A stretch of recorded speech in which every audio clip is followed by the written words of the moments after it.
semana passada nós tivemos um vídeo introdutório sobre o uso da vírgula e hoje eu vim conversar com vocês sobre os casos em que ela é especificamente obrigatória. Primeiro a gente precisa entender que as frases que a gente produz no dia a dia, elas têm uma ordem e essa ordem é chamada de ordem direta e geralmente é o sujeito, o verbo e o predicado, o complemento. Exemplo, Pedro encontrou Paulo em diversas situações. Percebam que essa ordem é mantida nessa frase. Mas, se eu quiser trocar a ordem desses elementos, eu vou precisar de uma vírgula do lado dessa expressão para mostrar que ela está deslocada na frase. Então, se eu quiser falar, por exemplo, em diversas situações, Pedro encontrou Paulo. Como que vai ficar?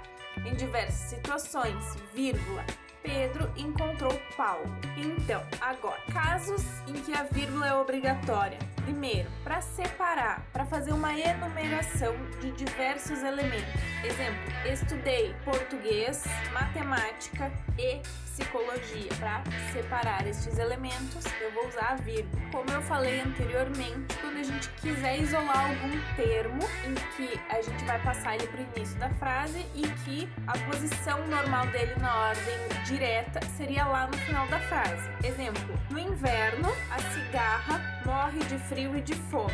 Esse no inverno, se a gente estivesse na ordem direta, na ordem daquela frase normal que a gente utiliza no dia a dia, estaria lá no final. Como eu trouxe ele para o início da frase, eu preciso de uma vírgula para marcar isso. Eu posso ter a vírgula também para isolar o aposto. O aposto é uma explicação, como na frase o presidente da República, fulano de tal, presidiu o encontro. Então, o nome dele ficaria entre vírgulas, porque eu estou explicando quem é. Eu vou usar a vírgula também quando eu precisar isolar o vocativo. Vocativo vem do latim vocare, que significa chamar, ou seja, sempre que eu tiver o nome de alguém ou a explicação de quem ela é, eu vou trazer essa expressão entre vírgulas. Então, saibam, senhores congressistas, a verdade sobre a situação. Senhores congressistas vem entre vírgulas porque é a forma como eu chamo essas pessoas. Vou usar a vírgula também toda vez que eu quiser isolar expressões como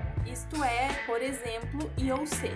Vou usar a vírgula também para separar algumas orações, principalmente aquelas que tem mas, logo, pois e contudo. Exemplo, se esforce, pois o esforço traz sempre as suas recompensas. Antes desse pois, eu tenho uma vírgula. Outro caso em que a vírgula é obrigatória é quando a gente está suprindo a falta de um verbo, quando tem uma elipse. Utilizo a vírgula também em datas, sempre que eu tiver a localidade. Então, exemplo, Porto Alegre, vírgula, 10 de março de 2009. Uso a vírgula também para separar o número de documentos da data de expedição deles. Lei número 6.416, vírgula, de 12 de agosto de 1977, por exemplo. Se esse vídeo te ajudou, já salva para não esquecer. E fique atento, na semana que vem vou trazer os casos em que a vírgula é proibida. Um super beijo e até a próxima!